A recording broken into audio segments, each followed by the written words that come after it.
My son left a 12-item chore list on my kitchen counter, dropped off his dog, and flew to Cabo without even asking me. So before sunrise the next morning, I packed my bag, left one note of my own, and disappeared. Feed the dog twice daily. Don't touch the thermostat. Water the orchids on Tuesday and Friday. We'll be back in 10 days. There was no greeting. No, would you mind? Or hope you're doing well. Just 12 bullet points typed out on a crisp sheet of paper held down by a decorative glass apple on my kitchen counter. My son David had let himself in with the emergency key I'd given him 3 years ago when I broke my wrist. He didn't call to ask if I had plans. He didn't mention that he and his wife Karen were taking a 10-day trip to Cabo. They simply dropped off their golden retriever, left the key on the hook, and drove to the airport. I stood in the quiet kitchen of my ranch-style house in Ohio, holding the piece of paper. The air smelled faintly of Karen's expensive lavender perfume. I'm 64 years old. I worked 32 years as a floor supervisor at a logistics plant before retiring. I pay my own mortgage, drive a clean 10-year-old sedan, and keep my lawn mown. I am not invalid, nor am I wealthy. But somehow, over the 6 years since my husband passed away, I had slowly transitioned from being David's mother to his default safety net. If their sitter canceled, I got the call. If their gutters needed cleaning before a storm, David asked if he could borrow my ladder and usually left the job halfway done for me to finish. I had allowed it because I thought that's what love looked like in a quiet house. I thought staying busy for them meant I was still needed. Sitting down at the kitchen table, I stared at the 12 instructions. My name wasn't anywhere on the page. It didn't even say "Thanks, Mom." It was an assignment sheet handed to a subordinate. I felt a cold, calm sensation settle in my chest, not explosive anger, but the sudden clarity that comes when a fog finally clears. By 5 in the morning, the sun hadn't even cut through the oak trees in the backyard. I had spent the night laying awake listening to the hum of the refrigerator and the gentle snoring of Buster, their retriever, who was curled up on his bed in my hallway. I didn't pack out of spite. I packed out of a sudden, desperate need for air. I pulled my heavy canvas duffel bag from the top shelf of the closet. I packed 5 days' worth of comfortable clothes, my walking shoes, a light jacket, and the road atlas my husband and I used when we drove down to the Smoky Mountains 15 years ago. Next, I called my neighbor, Mrs. Gable. She's a widow too, 71, and adores dogs. I offered her $50 to watch Buster at her house for the week. She accepted before I even finished the sentence, glad for the company. I brought Buster's food, his leash, and his bed over to her porch, handed her my house key, and thanked her. Then I walked back inside my empty house. I picked up the printed chore list David had left under the glass apple. I turned it over, took a blue ballpoint pen, and wrote a short message on the blank side. I didn't write an essay. I didn't vent my feelings or make wild accusations. I kept it plain, direct, and unyielding. I set the pen down, locked my front door, and put my duffel bag in the trunk of my sedan. As I backed out of the driveway, the dashboard clock read 7:15 a.m. The highway heading south toward Kentucky was wide open, bathed in the soft golden light of dawn. For the first time in 6 years, nobody knew where I was, and nobody was waiting for me to do their chores. The first 90 miles were completely silent. I didn't turn on the radio. I just listened to the hum of the tires against the asphalt and watched the green hills of Kentucky unfold past my window. Around 10 in the morning, I stopped at a small diner off the interstate for coffee and a plate of scrambled eggs. While waiting for my food, I pulled out my phone. There were 3 missed calls from David and 2 text messages from Karen. The first text from Karen read, "Hey Brenda, did you feed Buster this morning? We checked the camera in your living room and didn't see him." The second text came 10 minutes later. "Please respond. We need to make sure the plants get watered today too." I took a slow sip of my black coffee. The fact that they had checked a camera inside my house before even sending a simple text asking how I was doing made my chest tighten. I hadn't realized how casual their disrespect had become. Instead of typing a long reply or arguing over text while they were on a beach, I took a photograph of the note I had left on my kitchen counter. I sent the photo directly to a group chat containing David, Karen, and my 19-year-old grandson Ryan, who was away at college in Michigan. Below the photo, I typed, "Buster is safe with Mrs. Gable. I have gone on a road trip. Do not call me about household errands." Then I turned off my phone's cellular data, paid my bill at the counter, and walked back out to my car. The diner waitress smiled and told me to have a safe drive. It felt good to be spoken to like a person rather than an unpaid employee. I turned the ignition and kept driving south. By late afternoon, I reached the foothills of Tennessee. The air was cooler up in the elevation, smelling of pine needles and damp earth. I checked into a modest motel near Gatlinburg, nothing fancy, just clean sheets, a desk, and a balcony overlooking a creek. When I turned my phone back on around 6 o'clock, it lit up immediately. David had tried calling 6 times. But there was also a message from my grandson Ryan. His text made me smile. "Grandma, I saw the picture of the note." "Are you really on a road trip right now?" I called Ryan directly. He answered on the first ring, his voice bright with amusement and genuine curiosity. I told him I was sitting on a balcony in Tennessee watching the creek run over the rocks. "Good for you, Grandma," Ryan said softly. "Mom and Dad were acting like you belonged to them. Dad was complaining yesterday about how much the dog boarding cost, and Mom literally said, 'Why pay when your mother has nothing else to do?' I told them they were being rude, but they didn't listen." Hearing Ryan say that hit me hard. It was comforting to know my grandson saw the reality of the situation, but it was also a painful wake-up call. I realized that by always agreeing by never setting a boundary, I had taught my own son that my time had no value. I had enabled his behavior. I wasn't just a victim of David's carelessness. I had contributed to it by playing the quiet martyr for 6 long years. "Are you coming back soon?" Ryan asked. "When I'm ready," I told him. And not a day before. We talked for another 20 minutes about his engineering classes before hanging up.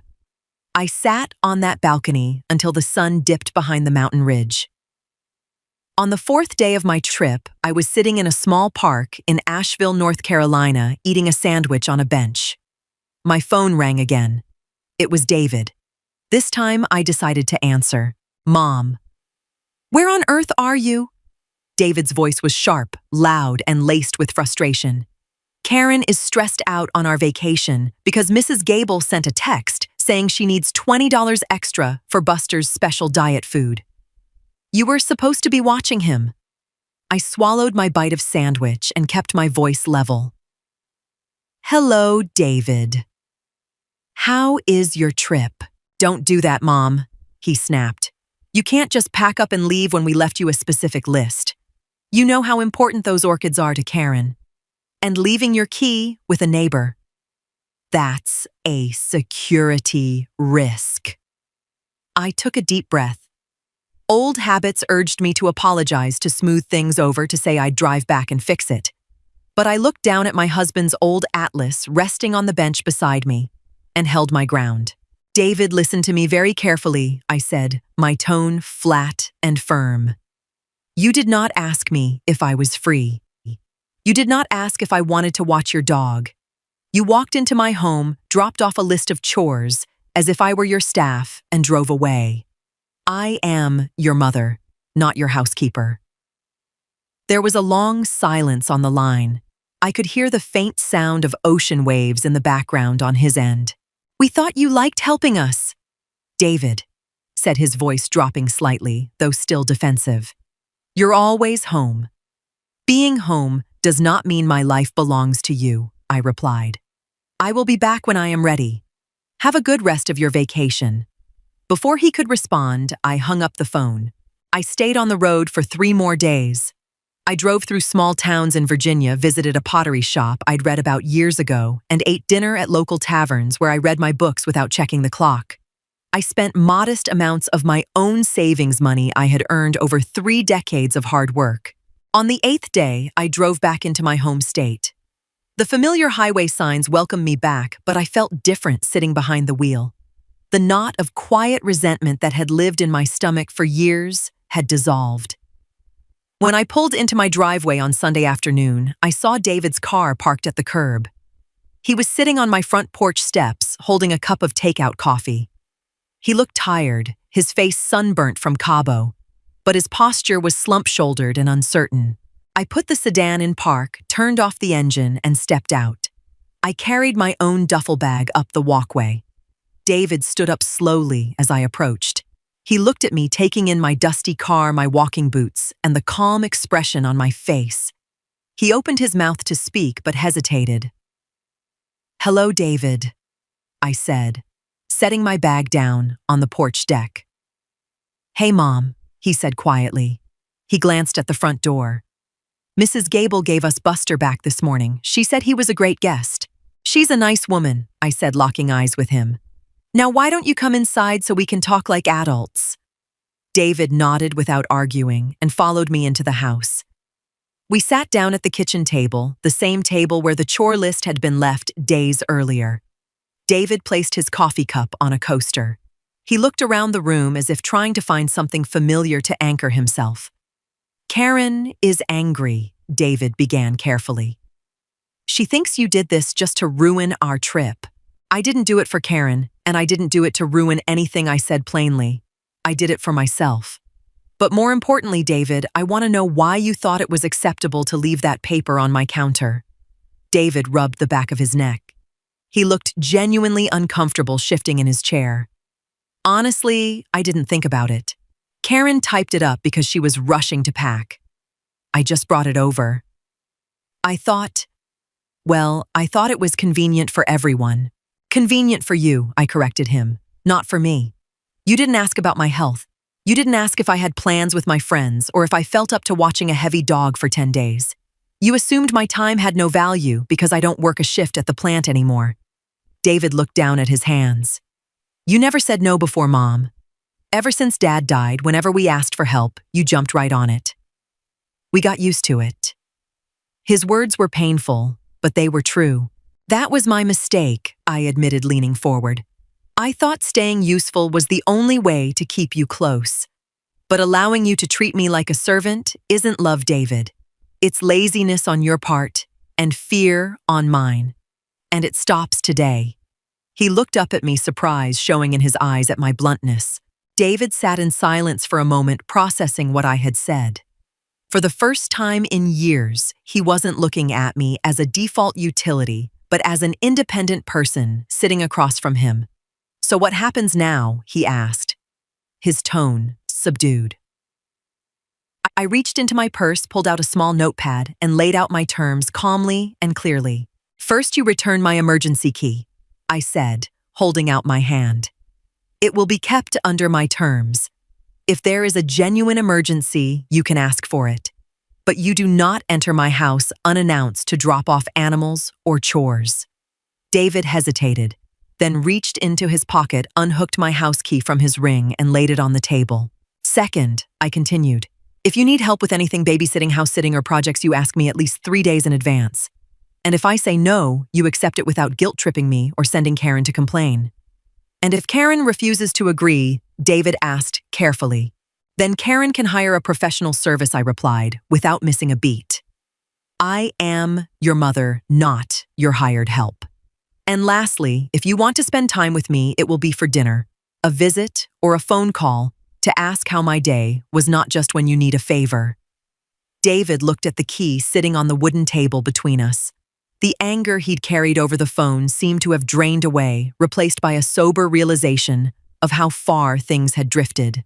"I'm sorry, Mom," he said, his voice rough. "I really am. I didn't realize how bad it had gotten until Ryan yelled at us over the phone while we were in Mexico." "Thank Ryan," I said, softly. "He sees things clearly." A week passed. The new arrangement wasn't instantly seamless, but the shift was undeniable.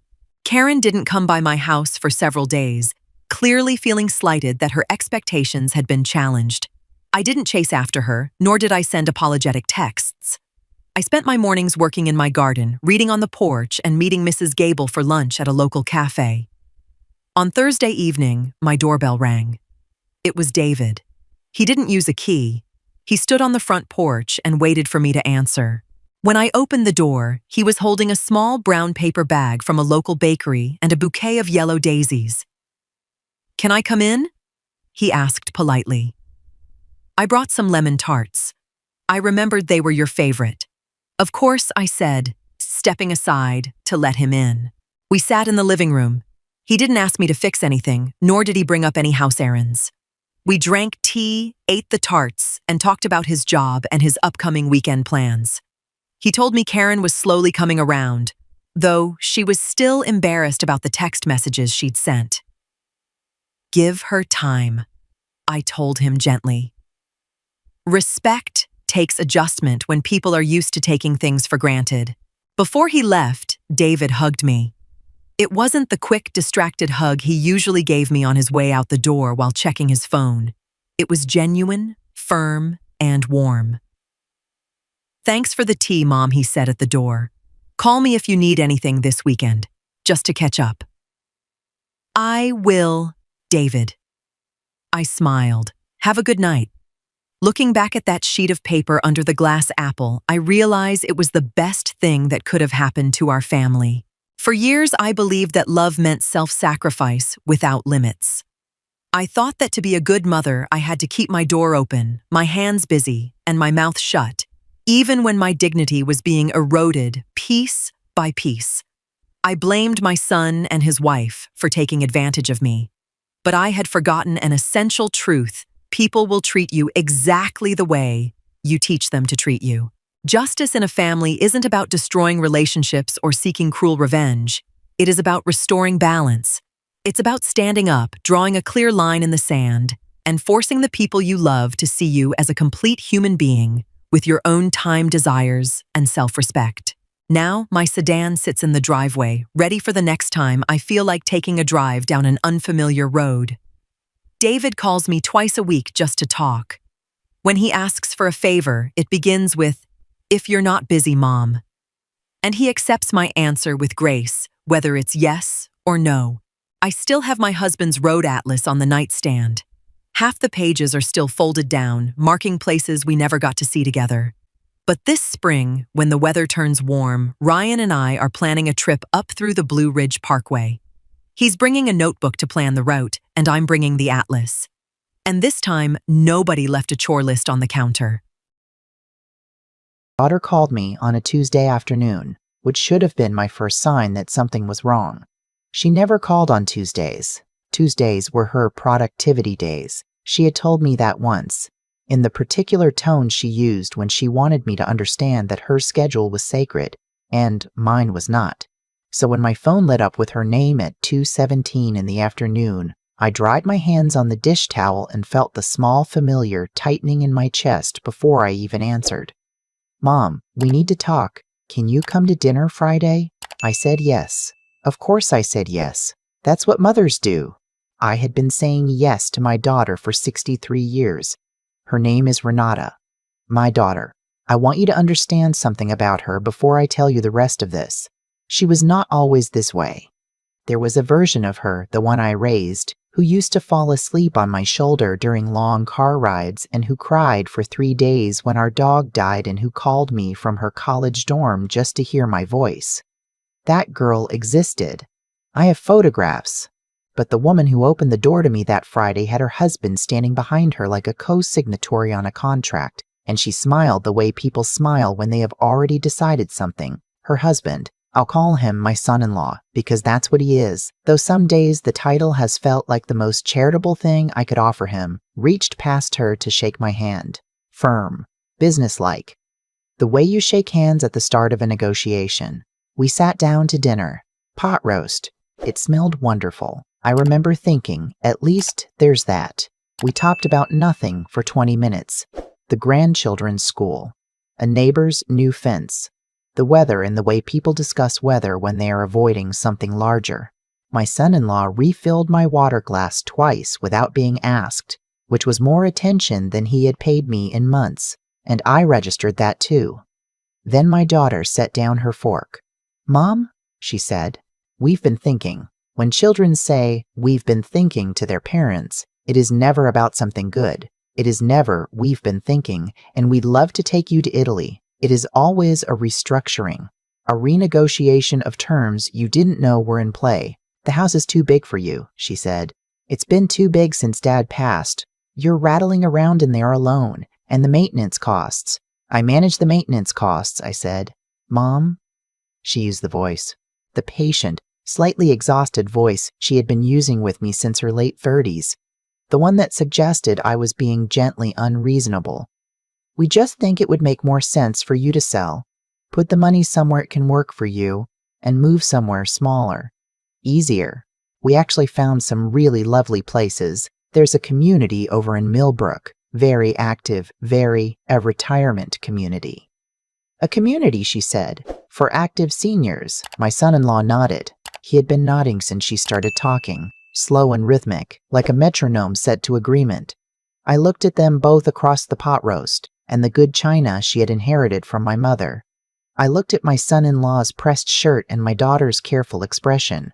I thought about the house, the one her father and I had bought in 1987, the one with the hydrangeas I planted the year she was born, the one where I had nursed a husband to cancer and buried a dog and baked approximately 4,000 loaves of banana bread. How long have you been planning this conversation? I asked. Neither of them answered quickly enough. I'll think about it, I said. And I picked up my fork, and I finished my dinner, and I drove home alone in the dark. I should tell you about the money, because that is the part that took me longer to see clearly. My husband left me comfortable. Not wealthy. We were teachers, both of us. 40 years in the classroom between us. But comfortable. The house was paid off. There were savings. There was a pension. I was not a woman who needed to be managed financially. I had managed our finances for our entire marriage because my husband was brilliant at literature and hopeless at spreadsheets, and I had done it willingly and well. What I did not see in the months after that Friday dinner was the pattern that was forming. It started small. My son-in-law mentioned casually at a birthday party for my grandson that he knew a financial advisor, someone who could really optimize my portfolio. I said I was happy with my current arrangements. He mentioned it again at Thanksgiving. My daughter mentioned it at Christmas. By February, they were mentioning it together, in the same sentence as if they had rehearsed. I met the advisor. He was pleasant. He moved some things around. He sent me paperwork that I signed at my daughter's kitchen table while she made tea, and my son-in-law sat across from me and explained what I was signing in terms that were technically accurate, but assembled in a way that required a level of trust I apparently still had. I want to be honest with you. I understood more than they thought I did. I just didn't want to believe what I was understanding. The first withdrawal I noticed was in April. $1,100. The account was in both my name and my daughter's. She had suggested it 2 years earlier, after my husband died, for convenience, and I had said yes because I was grieving and convenience had seemed like a kindness. $1,100 toward what she told me was a repair on their furnace. I said nothing. The second was in June, $1,800. She said it was for my grandson's school fees, a special program, very competitive, he really needed this. I said nothing, but I started writing things down. By September, I had a notebook. Dates, amounts, what I was told, what I suspected. My husband used to say that I was the most organized woman he had ever met, that I approached problems the way a surgeon approaches a procedure, methodically, without panic, with complete focus. He meant it as a compliment. I hope he would have approved of the notebook. In October, I called my own attorney. Not the one my son-in-law had recommended. Mine. A woman named my attorney, who I had used for 20 years, who had handled my husband's estate and who had, on more than one occasion, looked me in the eye and told me something I didn't want to hear. She looked at the notebook. She looked at me. How much do you think has gone through that account in the last 18 months? She asked. I told her. She nodded slowly in the way that confirmed what I had already known but had not yet let myself fully feel. What do you want to do? She asked.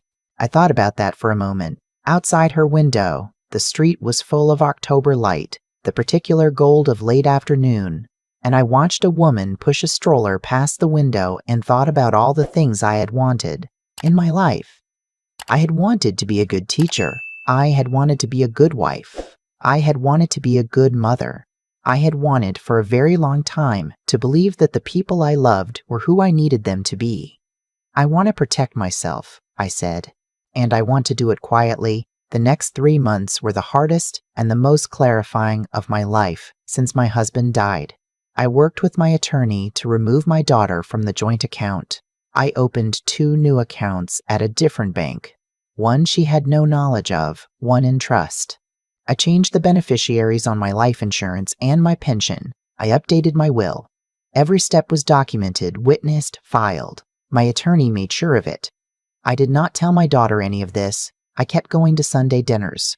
I kept bringing pie. I made a very good apple pie, and my grandchildren loved it. And I was not going to stop seeing my grandchildren because their parents had made choices I couldn't respect. I kept my voice warm and my eyes open, and I wrote in the notebook. There was a Sunday in November when my grandson climbed into my lap after dinner, the way he still did sometimes, even though he was almost 9 and nearly too big for it. And he said, "Grandma, are you sad?" "No, sweetheart," I said. "I'm just thinking." "About what?" "About hydrangeas," I said. "I'm just thinking." "About what?" "About hydrangeas," I said, which was almost true. I had decided by then to sell the house. Not because my daughter wanted me to, because I had thought about it clearly on my own terms, and I understood that a 4-bedroom house was in fact more than I needed, and that the money, properly managed, could sustain me very comfortably for the rest of my life. The difference was that I was going to manage it. I had found a smaller place, a condo, 20 minutes from a friend of mine named my friend of mine, a woman I'd taught with for 15 years, sharp and funny and the kind of person who would tell me the truth. And the condo had a small balcony and good light and a second bedroom for when my grandchildren visited. I told my daughter about the sale the week after Thanksgiving. I told her I had handled the arrangements, that I had an attorney managing the paperwork, that she didn't need to do anything. The look on her face was something I had not quite anticipated. Not anger, not at first. Something more like recalibration. Like a person who reaches for a door handle and finds the door is no longer there. "You didn't tell us you were moving forward with this," she said. "I didn't realize I needed to," I said pleasantly. My son-in-law started to say something about the financial advisor, about the portfolio, about some arrangement he seemed to believe was ongoing, and I told him, just as pleasantly, that I had made some changes to my financial arrangements and that everything was well in hand. There was a silence. "What kind of changes?" my daughter asked. "The kind that are mine to make," I said. "I want to tell you that this felt triumphant. It didn't, not exactly. It felt true, which is a different thing. It felt like standing on ground that was solid after a long time of not being quite sure where to put my feet. I moved in February. My friend helped me pack, which meant she mostly made coffee and handed me packing tape and made me laugh, which was exactly the kind of help I needed. The grandchildren came on moving day and ran through the empty rooms of the old house and declared the echoes excellent, which was the most joyful sound I had heard in a very long time. My condo was small and bright and entirely mine. I hung my own art on the walls. I bought a rug I had been wanting for a decade. I put my hydrangeas in pots on the balcony, where the morning light hit them just right. I had told my daughter the address. I had not given her a key. For a while, things were quiet in the way that things are quiet when several people are all deciding what to do next. My daughter called on Sundays. The calls were shorter than they used to be, more careful, like dispatches from a diplomatic mission. I was cordial. I asked about the grandchildren. I did not ask about the money, or the financial advisor, or the furnace. I did ask my attorney to send a formal letter. Not threatening, just factual. Documenting the withdrawals from the joint account and requesting repayment. My attorney told me I was entitled to pursue this further if I chose to. I chose the letter first. My son-in-law called me the afternoon the letter arrived. "Mom," he said, and he called me Mom in the particular way people deploy that word when they want warmth they haven't earned. "This is really unnecessary. This feels very aggressive." "It's a letter," I said. "It documents facts. We were trying to help you." "I know you were," I said, which was true, in the way that many things are true. True in their own telling. True in the version of events where intention is the only thing that matters. and I'm sure the repayment will help me too. He called back 3 days later with a payment plan. I wrote it in the notebook. Spring came early that year. My balcony hydrangeas bloomed in April, which felt like an extravagance, a small gift from a season that was being generous. My grandson came to visit on a Saturday in April, just him, dropped off by his father with a backpack and a library book, and the information that he wanted to teach me how to play a card game his friend had shown him. We spent 3 hours at my small kitchen table, and he beat me soundly 4 times and very graciously pretended I was improving. "I like your new place, Grandma," he said, looking around at the light, the rug, the balcony. "I do too," I said. "It feels like you." I looked at him, this child who had my husband's eyes and his mother's sharp way of noticing things, and I felt something loosen in my chest that had been tight for a very long time. "That's the nicest thing anyone has said to me in months," I told him. He thought about this seriously, the way 9-year-olds consider compliments they've given. "More than months, probably," he said. I laughed. Real laughter, the kind that comes from somewhere unguarded. In June, my son-in-law lost his job. My daughter called me on a Wednesday, not a Tuesday, which I noticed. And she was not using the patient voice or the diplomatic voice. She was using the real one, the one underneath all the others, the one that still sounded, around the edges, like the girl who used to call me from her dorm just to hear my voice. "It's bad, Mom," she said. "We're behind on the mortgage. We don't know what." She stopped. I could hear her breathing. "How much do you need?" I asked. And I heard myself asking it and felt the old reflex, the automatic yes, the 63 years of it. And then I stopped. Not because I didn't love her. I want to be very clear about that. I stopped because I had sat with my attorney and looked at a notebook full of dates and amounts, and I had spent 6 months rebuilding something that had quietly been taken from me. And I knew, with the same certainty that I had always known when a student wasn't ready to move to the next chapter, that the answer to this question could not be the same as all the previous answers. "I can't give you money right now," I said, "but I can help you make some calls. There are resources. I can find you a financial counselor, a real one, someone whose job is actually to help you." Silence. "That's it?" she said. "That's what I have," I said. Another silence. Longer. "Mom, I know things have been..." She stopped again, started again. "I know I haven't always." "I know," I said. "I know, sweetheart. I meant it. That's the thing about being a mother. The love doesn't clarify when you're angry or when you're hurt, or even when you're finally, firmly protecting yourself. It just sits there, large and unchanging, and occasionally inconvenient." "I'm here," I said. "I'm just not a bank." She laughed, a small broken sound. "Dad used to say that," she said. "I know," I said. I taught it to him. "We are still figuring each other out, my daughter and I. That is the truest thing I can tell you about how this ends, because it doesn't end. Families don't end, they just reconfigure, like furniture in a room you've lived in a long time." She came to the condo for the first time in July, stood in my kitchen looking at the rug and the art on the walls and the hydrangeas on the balcony, and I watched her face do something complicated that I chose not to interpret. "It's nice," she said finally. "It is," I agreed.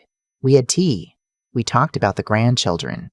We did not talk about the notebook or the letter or the joint account. Those things are with my attorney, documented and settled, and they will remain there.